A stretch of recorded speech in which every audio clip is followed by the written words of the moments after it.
Olá, pessoal. Eu venho apresentar aqui não uma questão teológica nem filosófica, apenas apresentar materiais, na verdade, Bíblias antigas, Bíblias católicas e até algumas protestantes, falando da composição dessas Bíblias. Eu não vou falar dos livros em si, mas da composição, demonstrando o quê? Que sempre a Igreja Católica, a partir de um determinado momento, sempre teve 73 livros na sua Bíblia. O que veio a acontecer depois, na Reforma Protestante, foi retirada de livros. Mas, em vez de falar, vamos apresentar. E daí você tira a sua conclusão a partir dos slides apresentados. Ok? Olha só, algumas afirmativas protestantes, são várias, mas eu coloquei algumas aqui, com algumas variações, mas basicamente são essas.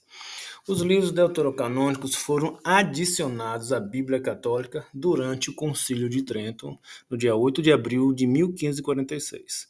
Trento começou em 45, mas foi em abril que foi feito o documento reafirmando o cânon bíblico com 73 livros que já era presente na Igreja Católica. Então é uma reafirmação e não uma adoção de livros.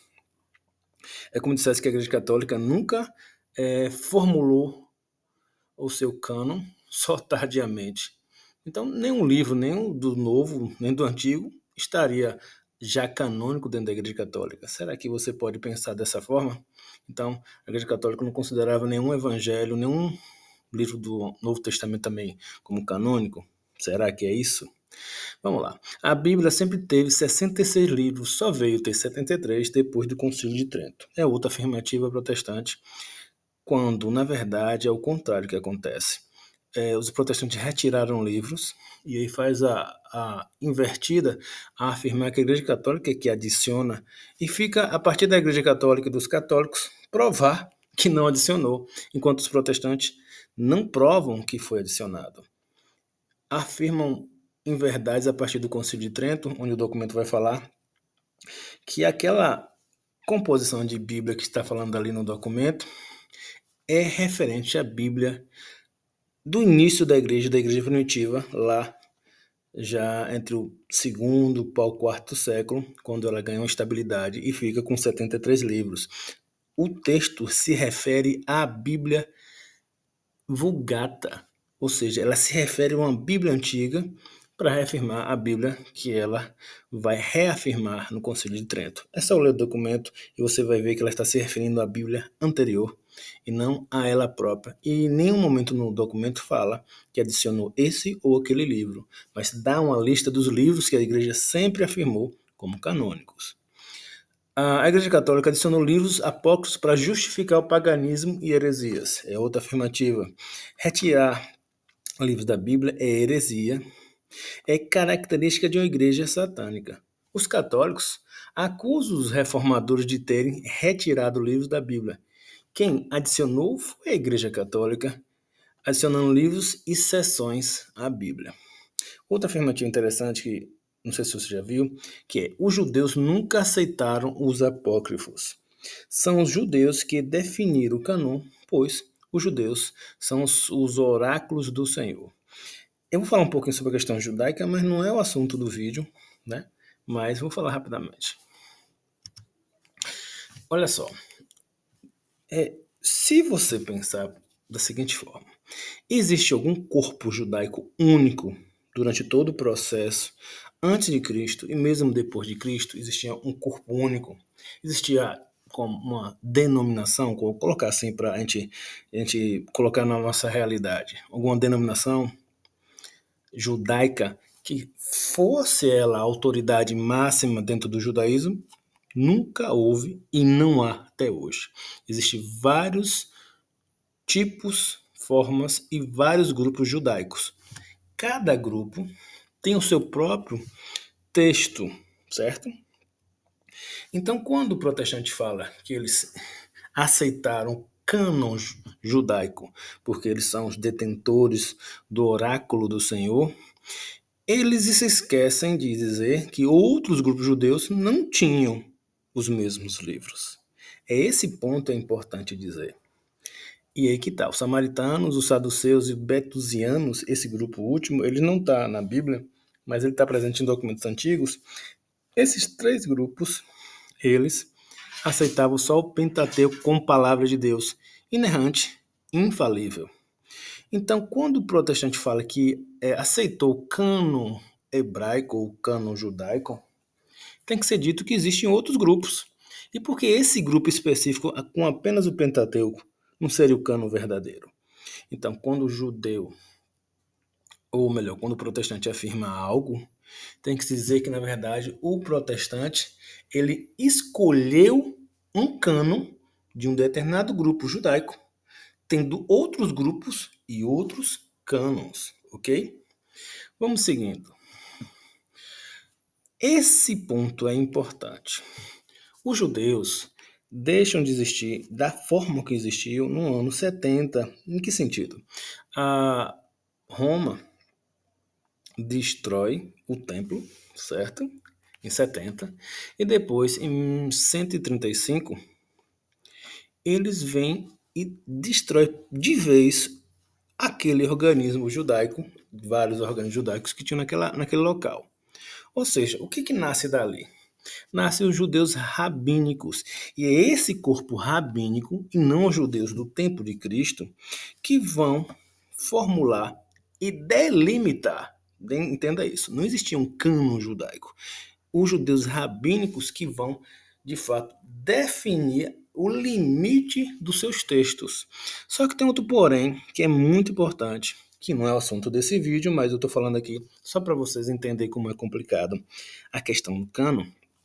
Os judeus rabínicos, que os protestantes dizem que deles veio o cânon verdadeiro, com 39 livros, eles têm a Torá oral. O que é isso?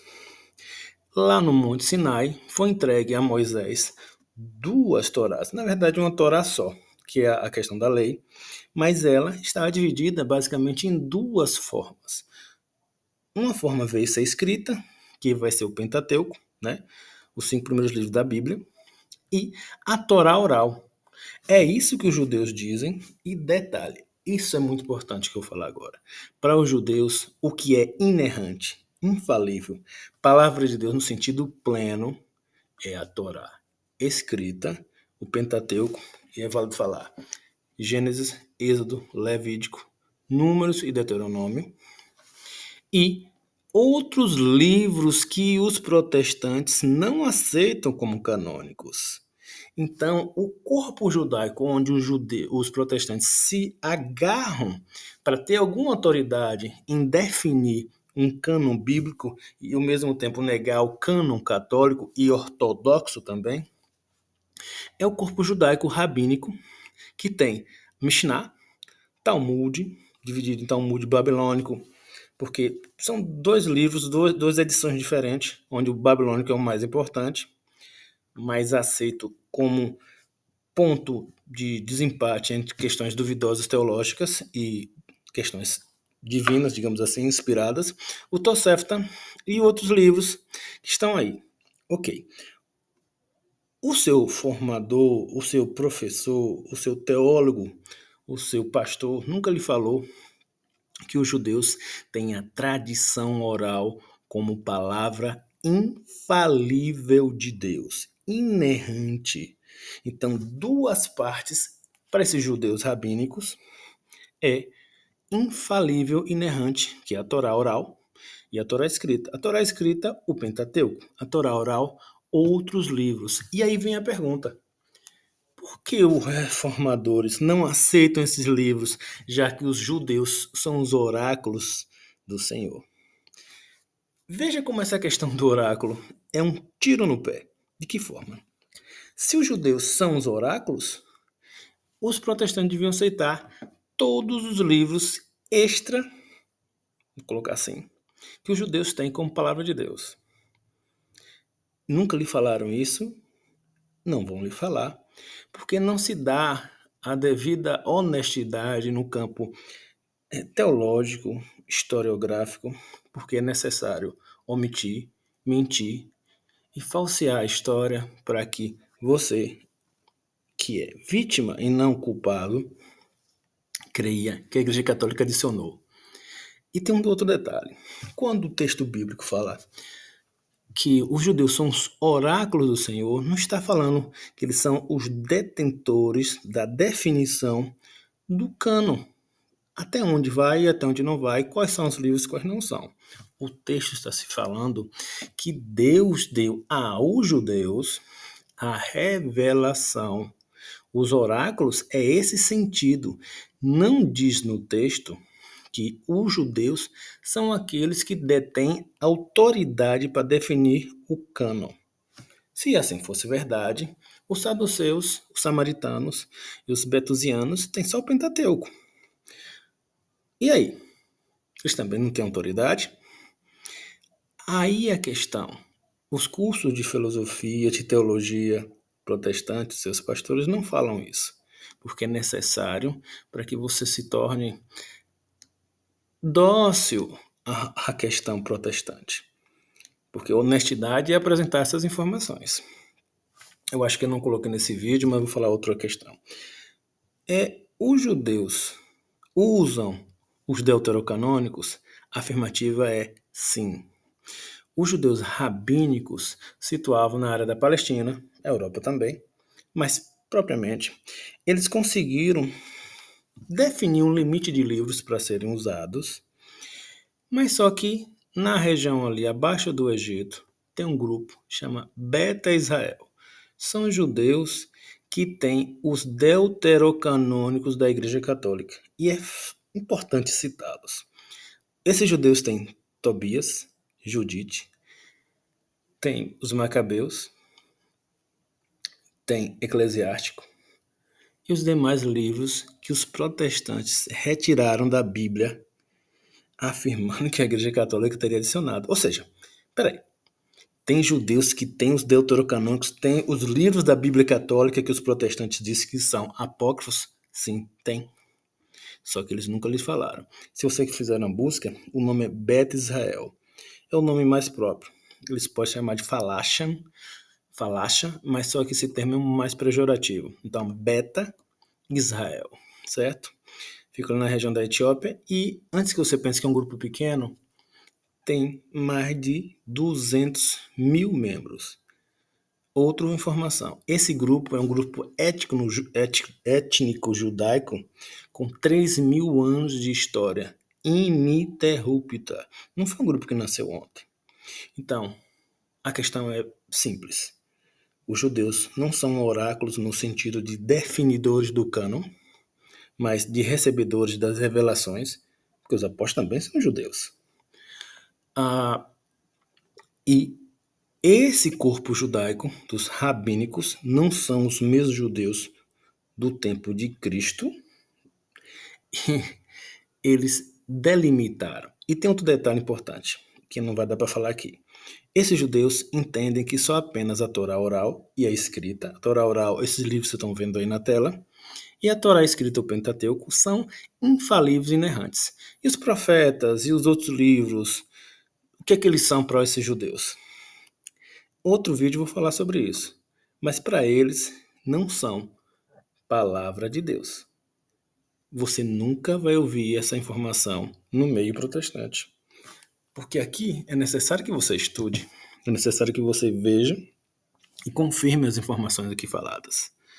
Os judeus rabínicos têm 39 livros, só que dos 39, apenas o Pentateuco é infalível, inerrante.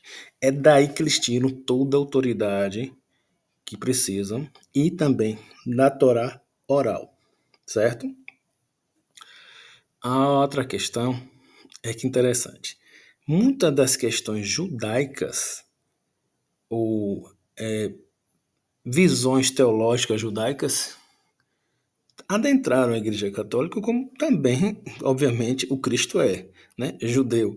Mas no sentido de que a gente não tem que acolher aquilo que os judeus acolhem, certo? De forma direta, mas aquilo que a Igreja entendeu como importante e verdade para a fé cristã, a Igreja acolheu, digamos, o próprio Cristo, né? O próprio Antigo Testamento. A gente não é judeu por isso. Os judeus acreditam. Essa informação, talvez, depois de eu falar, vocês vão até pular desse vídeo e não vão assistir. Azar de vocês. Os judeus acreditam em uma espécie de purgatório muito parecido com a Igreja Católica. Para eles, dependendo do corpo judaico, né, desses rabínicos, eu queria saber até se os betos israelenses também acreditam nisso, mas os rabínicos acreditam. É que a pessoa fica purgando seus pecados. Alguns falam em 11 meses, outros falam um tempo indeterminado, certo? Purgado, você lembra de quê? De purgatório. Porque, na verdade, quem está no purgatório não está condenado, só está em um local esperando o momento da volta de Cristo e purgando os seus pecados. Vão estudar a fé católica e depois vocês vão entender isso e entenda que os judeus também têm isso. Os judeus têm uma outra coisa muito interessante. Os judeus têm o que eles chamam de justos. O que seriam isso? Judeus que, por sua sabedoria, por sua questão espiritual, digamos assim, por sua questão de devoção ao Deus único, digamos assim, eles têm um acesso a Deus. Você ouviu direito. Chama-se justos. E os judeus pedem a esses judeus, colocando bilhetinhos, acendendo velas, pedindo que eles intercedam por eles. Você ouviu isso aonde? A Igreja Católica tem uma coisa parecida, né? Os santos não estão mortos.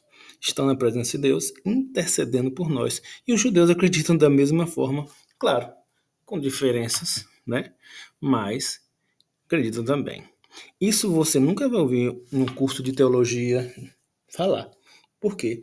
Porque é necessário que informações, mesmo que você não creia, mesmo que você não seja, mesmo que você não concorde, você saiba. Para que a partir dessa informação você vá discernir outras questões, ok? Mas o assunto aqui não é judeus, vamos continuar aqui. Aqui é interessante, ó, presta atenção. A Bíblia protestante, ela permanece com os deuterocanônicos, ou seja, 73 livros, até por volta do ano 1826, 1827, até por volta de 1880. 1826, 826 a 1880. Seguinte, os 7 livros dentro dessas Bíblias eram considerados canônicos? Não.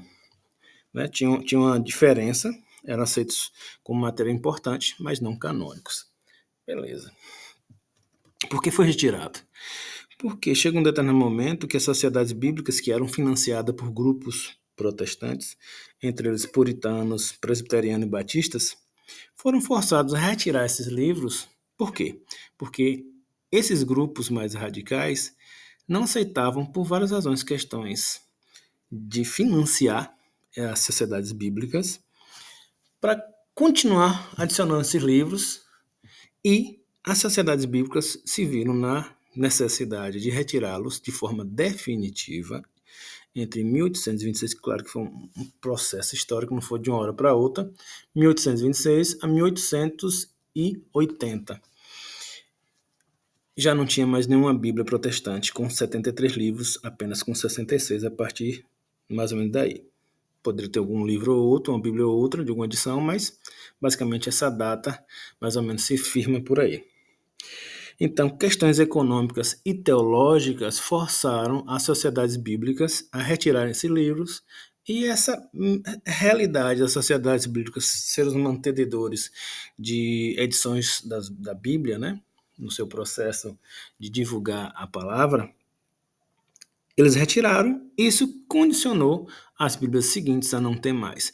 Quem fez isso foi os puritanos, os batistas e os calvinistas, né, os presbiterianos, forçando as sociedades bíblicas, pelo viés econômico, também posso dizer por um viés de preocupação teológica, que eu vou explicar, a retirar os livros, certo? E a sociedade bíblica inglesa e a sociedade bíblica estrangeira retiraram, e as outras sociedades bíblicas vieram junto, ao passar de alguns anos, retirar também, porque essas duas eram as maiores e as mais importantes, certo?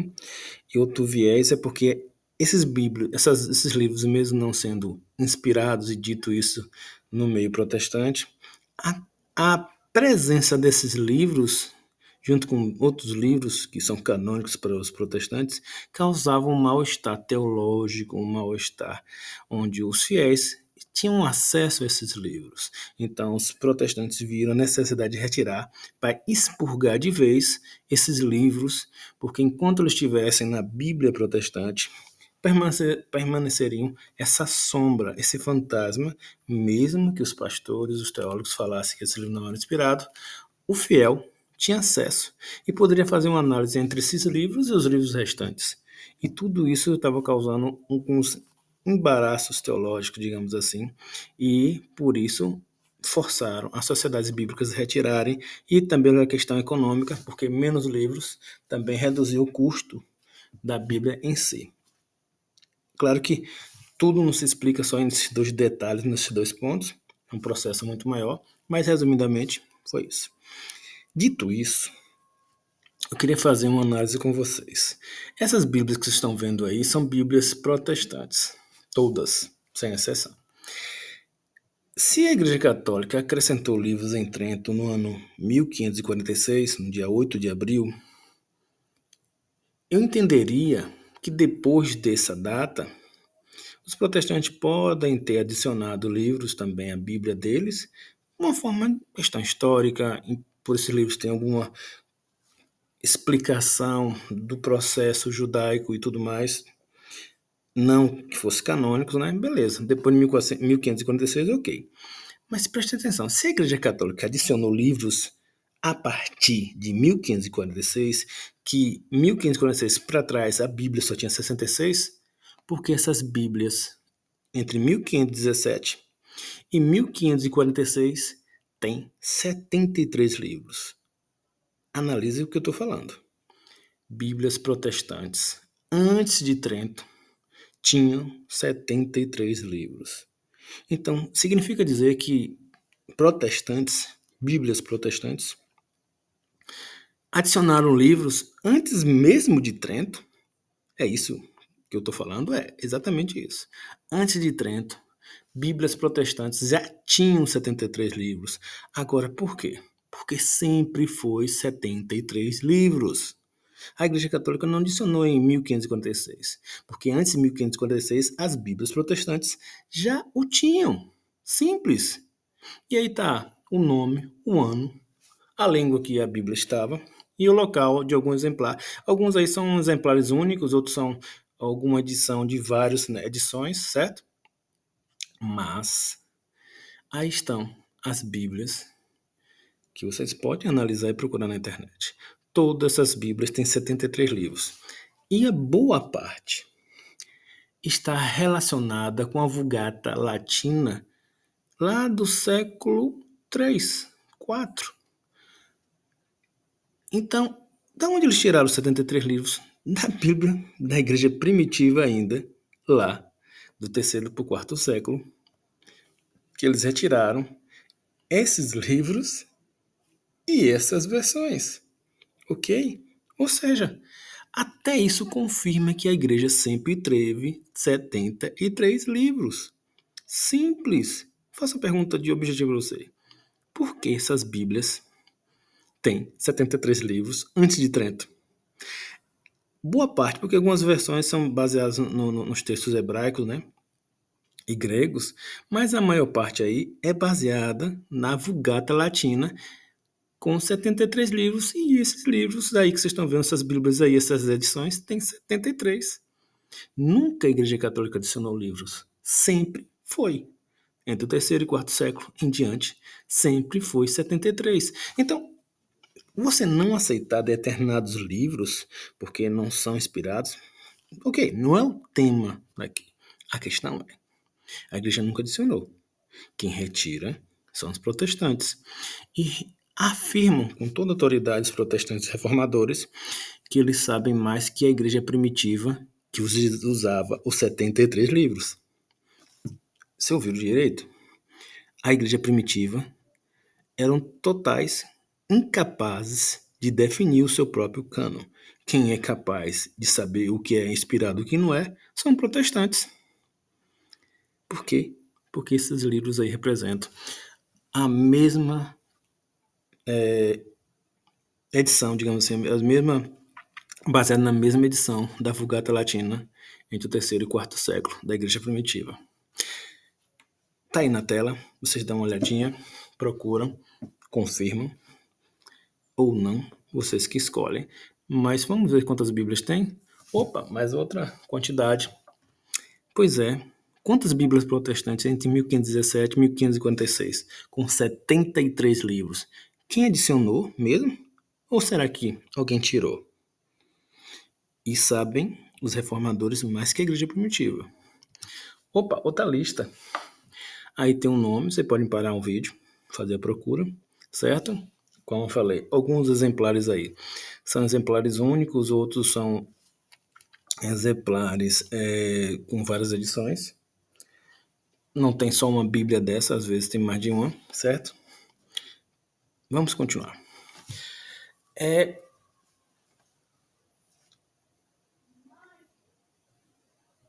Eu queria falar sobre essa Bíblia aí, porque essa Bíblia que foi escrita em holandês, foi em 1526, ela foi a primeira Bíblia a colocar os livros deuterocanônicos como apócrifos, certo? Colocar separado. Só que não deu um detalhe.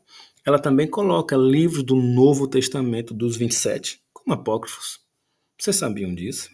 Sabia que Lutero também colocou livros do Novo como apócrifo dos 27? Não, né? Então, hoje a gente tem os 27, mas antes, livros do Novo também eram apócrifos. É esse corpo reformado protestante que decidiram que a igreja primitiva estava errada entre os 27 e não era 27, era menos ainda. Pensem nisso. Essa Bíblia, ele vai pegar a Bíblia de Lutero, depois ele vai mais tarde fazer outras edições da Bíblia, dessa Bíblia aí, e ele vai adicionar também um Antigo Testamento que Lutero vai fazer em 1534. Mas vamos continuar. Olha aí. Bíblias católicas entre 1517 e 1546. Aí só 3 exemplares, eu não vou colocar muitos, certo? Não vou citar todas. Bíblia de Veneza tem a língua que ela estava, a biblioteca, onde você vai encontrar ela, né? A informação na internet está de fácil acesso. Pois é, 73 livros. Outro exemplar, século XVI, ainda, 1502, 1506 e 1514, Bíblias católicas, com 73 livros. Eu estou procurando achar uma Bíblia antes da Reforma Protestante. Antes de qualquer outra data, na verdade, que tenha 66 livros, certo? Que a primeira Bíblia a retirar foi a Bíblia de Genebra, ainda até recente, acho que foi 1599, mas os próprios protestantes questionaram a retirada dos livros dessa Bíblia de Genebra, essa edição, e a Bíblia de Genebra voltou a ter os 73 livros. Depois, como eu falei, 1526 a 1580, que foi retirado de vez 73 livros da Bíblia. Mas eu estou procurando até hoje a Bíblia com 66 livros antes da Reforma Protestante. Todas tinham 73.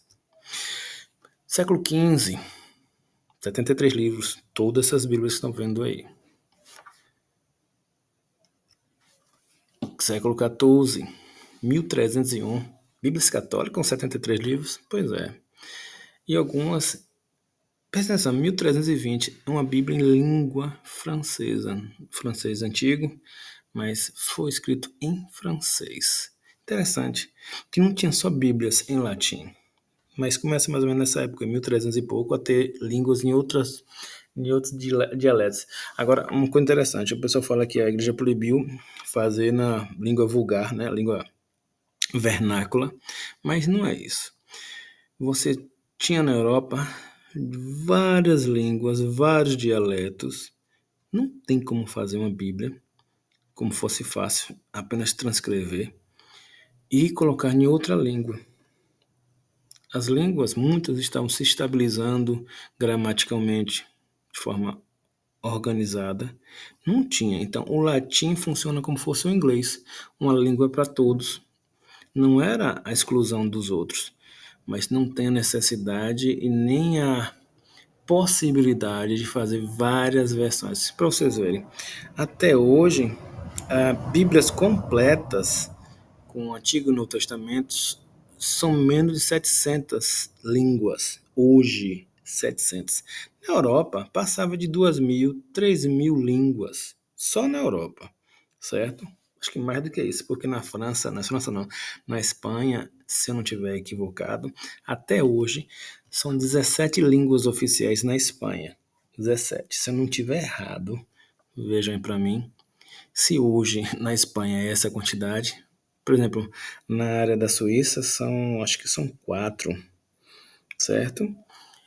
Tem um próprio suíço e outros cantões que também falam outras línguas, certo? Dentro da própria Suíça, são 4. Então você teria que fazer uma para cada um. Então você tem uma língua única, o latim como funcionasse como fosse inglês, facilitava isso aí. E a questão de ler ou não ler em latim, a gente está falando daquele tempo, não de hoje. Outras Bíblias aí, certo? Eu não vou citar todas aqui. Essa Codex Gigas é uma Bíblia enorme, certo? Muito famosa, é uma edição única. E continua no século XII, com 73 livros também. Eu vou passar aqui para o vídeo não ficar muito longo. Vocês param e façam uma procura se vocês quiserem.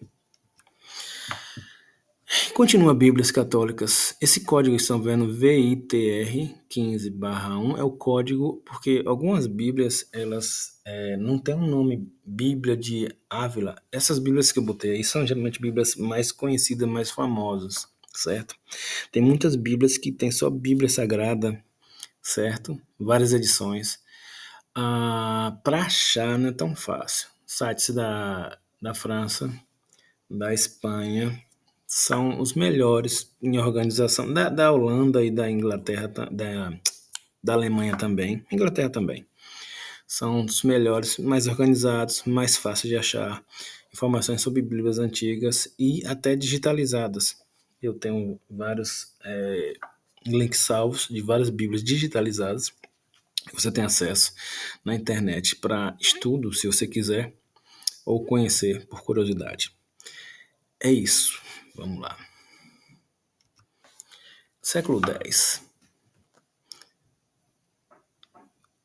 Vocês param e façam sua busca. Século XI, né? Século X agora. Repetiu. Eu acabei repetindo aqui, tudo bem. Deixa eu ver. É porque adicionei mais uma Bíblia e ficou mais um slide, tudo bem. Século IX. Você faz uma busca aí pelo nome, certo? Se vocês colocar todas essas informações que estão aí, facilita achar, certo? Não vou dizer que vai ser fácil, mas facilita achar. Porque, como eu falei, tem Bíblias que tem vários nomes. Por exemplo, passa de um país para outro, de uma biblioteca para outra, ganha um nome específico da biblioteca ou da pessoa que comprou. E aí ela muda o nome e a mesma Bíblia, certo? Então, isso também atrapalha, não ajuda muito você fazer uma pesquisa, não. Então, às vezes você tem que dar uma análise para você ver se você não está pegando a mesma Bíblia com outro nome, certo? Século IX. Essa aqui é interessante. Essa Bíblia, ela só tem um Novo Testamento, certo? Deixa eu ver se é essa mesmo. Não é essa não. Essa tem o Antigo e o Novo Testamento, certo? É outra Bíblia. É porque tem uma Bíblia que ela tem o índice de livros canônicos. Vamos mais à frente. O Codex. Esses dois aí com esse nome, 48 é importante você colocar. Com 73 livros, óbvio. Essa Bíblia também. Vocês perceberam, agora na verdade, começa a reduzir a quantidade de Bíblias inteiras, certo? Quando eu falo inteira, é no sentido que algumas Bíblias eram feitas, por exemplo, essa daqui, deixa eu ver aqui.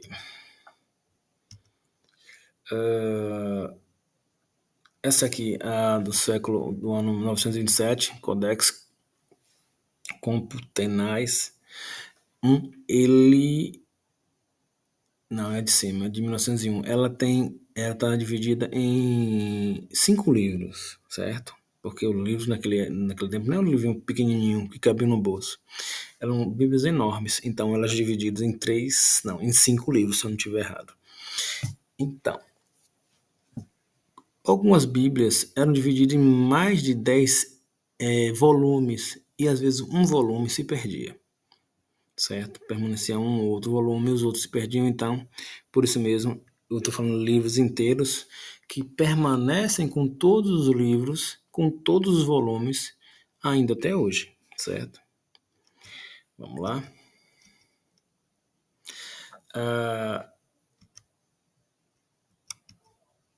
Que interessante aqui, ó. Século VIII, a Bíblia de Lacava, ela tem outros nomes. Você pode ver, Bíblia de Danila, Codex Bíblicos Cavensis, é a mesma Bíblia. Aí você encontra a informação pensando que é outra Bíblia e a mesma Bíblia. E essa última aqui eu acho mais interessante. É a mais antiga e completa. Ela está em um volume só. É uma Bíblia enorme. Eu vou chutar aqui. Deve ter 1 metro de comprimento por uns 70 de largura e mais uns, sei lá, uns 12, 15 de espessura. É enorme essa Bíblia. E essa é a última Bíblia na mesma formação dos 73 livros. As outras que vêm a seguir não tem alguns livros, certo, completo, e outros livros até a mais. Mas a gente tem que entender que a estabilização do cânon é um processo. Não significa que não tem Bíblias anteriores a essa, que já não tinham estabilidade no cânon, por não ter livros assim, porque você vai ter lista de livros canônicos. Vamos continuar aqui.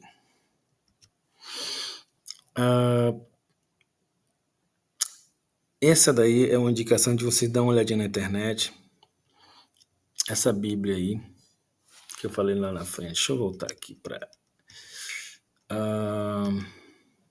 essa daqui. Está 1901, na verdade, lá está 1900, mas é a mesma Bíblia. Aqui, por esse endereço aqui, você tem acesso à Bíblia e tem o índice dela, quais livros que estão nela. Essa Bíblia do ano 901, tá errado ali, né? 901. Essa Bíblia, você vai ver lá a composição dela com 73 livros. É interessante você ver, porque você vai ver ela digitalizada e não vai ficar só na minha palavra, você vai ver ela agora, sem você necessariamente precisar fazer pesquisa sobre as outras. Olha só que interessante. Essa Bíblia é uma Bíblia em aramaico. É o que vão se chamar de Peshita. Esse código inteiro aí vocês têm que colocar para achar ela. Codex Ambrosiano, que está na biblioteca de Ambrosiano, certo? C313 INF. Tem seus códigos aí para você encontrar ela. TM11, 78, 400 e por aí vai. Ela é de 550. Ela não está completa. Ela, dos livros da Igreja Católica que os protestantes retiraram, eu acho que você já entendeu isso. Se você for uma pessoa honesta, no sentido de desapegar das preconcepções e dos preconceitos que colocaram no seu coração, você já entendeu isso. Lá tem um livro de sabedoria, eclesiástico, o livro de Daniel. O livro de Daniel ele tem algumas seções na Bíblia Católica que a Bíblia Protestante retirou. Das 3 seções, 2 estão presentes nesse exemplar. Epístola de Jeremias. Esse é o 6º capítulo do livro de Baruque na Igreja Católica. Na Igreja Ortodoxa, a Epístola de Jeremias ele parece como um livro separado. O Baruque no ortodoxo fica com 5 livros, 5 capítulos, e o 6º, que seria a Epístola de Jeremias, fica como livro separado, porque anteriormente Jeremias, Lamentações, Baruque e Epístola de Jeremias formavam um livro só nas Bíblias antigas. Depois, a Igreja Católica permanece Baruque e Epístola de Jeremias como um livro único, Jeremias se torna um livro único e Lamentações se torna um livro único. Na ortodoxa, em vez de permanecer Baruque junto com a Epístola de Jeremias, eles separam, formando Jeremias como um livro único. certo? Então, quando você for fazer a busca sobre cânon ortodoxo, a Epístola de Jeremias não é um livro a mais. É o mesmo livro junto com o livro de Baruch, mas na ortodoxa está separado. Explicado isso, vamos lá. Deixa eu falar um detalhe. Porque alguns listas de livros canônicos, você vai encontrar só o livro de Jeremias. Não aparece o livro de Lamentações, nem Baruch, nem Epístola de Jeremias. Porque dentro de Jeremias, que está lá naquela lista, está presente as quatro partes, entendeu? Você não vai encontrar nessas listas o livro de Lamentações. Por quê? Porque está junto com Jeremias, naquela lista. Vamos lá. E outros livros que tem lá, nesse texto, nesse exemplar, são salmos. Eu procurei saber quais salmos especificamente, porque, né, na ortodoxa tem até 151 salmos, né? Não sei qual salmos que estão presentes nessa daí. Tem o livro de Jó, Provérbios, Eclesiastes, Cânticos dos Cantos, Jeremias, Lamentações de Jeremias, o livro das Lamentações, e Ezequiel e Isaías, porque Lamentações é colocado como fosse Jeremias o autor. Esse é outro códex que também está, que é da Peshitta. Esse é muito mais interessante que o outro no sentido de que ele é o mais preservado em número de livros. Ele tem todos os livros que está na Igreja Católica, que nós, certo? Que está na Bíblia Protestante também. E tem ainda o livro de Sabedoria, Eclesiástico, Daniel, também com 2 seções, faltando uma, o livro de Baruch, Epístola de Jeremias. Na Igreja Católica, Baruch e Epístola de Jeremias estão formando um livro só. Na Ortodoxa, Baruch forma um livro, Epístola forma outro. Judite, primeiro Macabeus e segundo Macabeus. Ou seja, um exemplar do ano 500 que tem os deuterocanônicos. Como é que a igreja adicionou livros à Bíblia? Ou seja, vai ter um processo de estabilização de um cânon, mas os livros já estão presentes desde a igreja primitiva. Os protestantes que retiram. Além desses livros, outros livros estão presentes nesse códex, que é segundo Esdras, terceiro Macabeus e quarto Macabeus. Esses 3 livros, realmente os 2 primeiros, estão na igreja ortodoxa, certo? O segundo Esdras, que é o Esdras grego, e o terceiro Macabeus também. Esses 2 livros, para os ortodoxos, é canônico. O quarto Macabeus não é canônico para os ortodoxos. Quando existe na Bíblia deles, está como apêndice da Bíblia ortodoxa.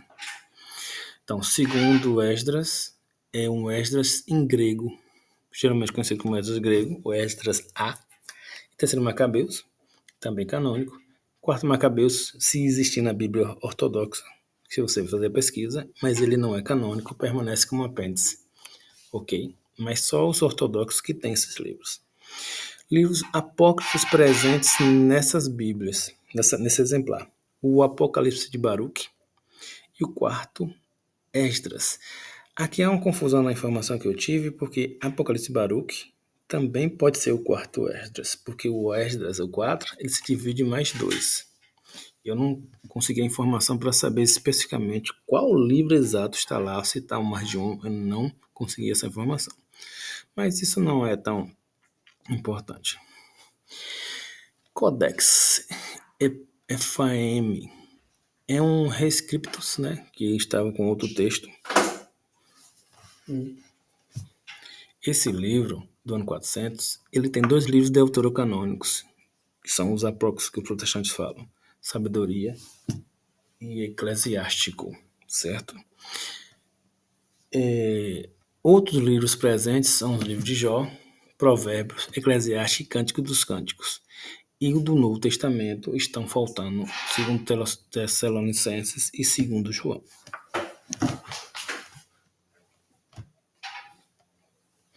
Vamos continuar. Codex Alexandrinus, no ano 400. Ele tem presente todos os livros da Igreja Católica. Tobias, Judite, Sabedoria, Eclesiástico, Baruch, 1 Macabeus, 2 Macabeus e seções de Esté e Daniel. Então está completo, como a Bíblia Católica está.